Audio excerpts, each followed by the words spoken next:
নববর্ষের প্রথম দিনটিতে শ্রী শ্রী মা সারদা দেবীর পবিত্র জন্মভূমি জয়রামবাটিতে উপচে পড়ল পুণ্যার্থীদের ভিড়। মঙ্গলবার সকাল থেকেই রাজ্যের বিভিন্ন প্রান্তের মানুষ আসতে শুরু করেছেন মাতৃমন্দিরে। বছরভর মায়ের এই পবিত্র জন্মস্থানে ভক্তদের আনাগোনা লেগেই থাকে, কিন্তু বছর শুরুর দিনটি সেই সংখ্যা আরও কয়েক গুণ বেড়ে গেছে। পরিবার পরিজনের মঙ্গল কামনায় এদিন অসংখ্য মানুষ জয়রামবাটিতে এসে হাজির হন এবং পুজো দেন।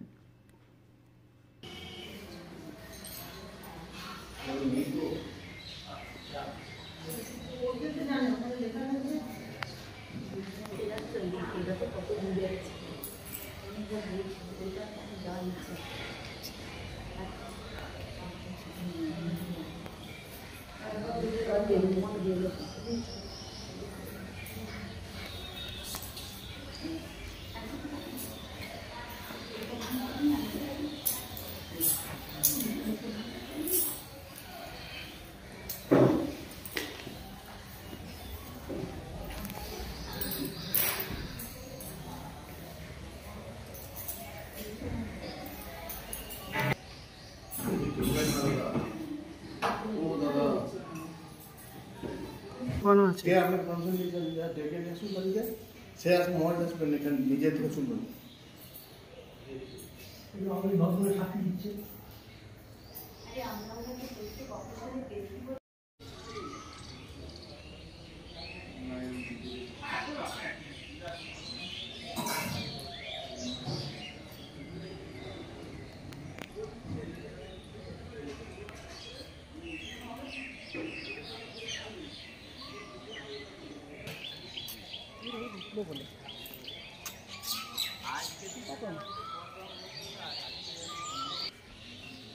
আগে মরে আগে না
কেরা দিচ্ছে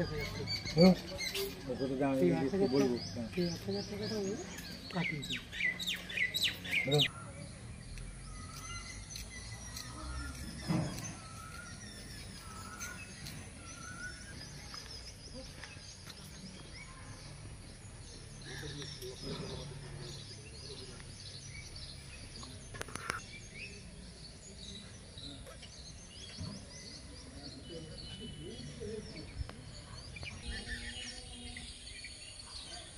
আমি এসেছি কলকাতা থেকে।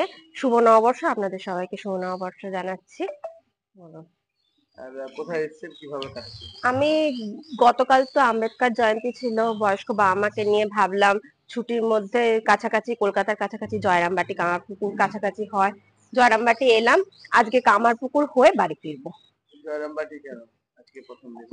খুবই ভালো লাগছে, একটা স্পিরিচুয়াল জায়গা, শান্তিতে থাকা যায়, একটু অন্যরকম পরিবেশ। বছরের প্রথম দিনটা কি মায়ের সঙ্গে কাটাতে চাই? মায়ের সঙ্গেই কাটাতে চাই একদম। কি চাইলেন? মায়ের কাছে কি দাবি রয়েছে? মায়ের কাছে আমার মনে হয় খুব একটা কিছু না চাওয়াই ভালো। মায়ের কাছে আসাটাই অনেক বড় প্রাপ্তি, মায়ের কাছে বসাটাই অনেক বড় প্রাপ্তি। বছরের প্রথম দিন কি জগৎ পরিবার সবাই ভালো থাকবে সেটা তো অবশ্যই চাইবো। যেরকম পরিস্থিতি চলছে দেশ বিদেশ সব জায়গাতেই যেন শান্তি বিরাজ করে, প্রার্থনা। বছরের প্রথম দিনে তো সবাই বিভিন্ন আনন্দ ফুর্তি করতে ভালোবাসে, বিভিন্ন হোটেল পার্কে ঘুরতে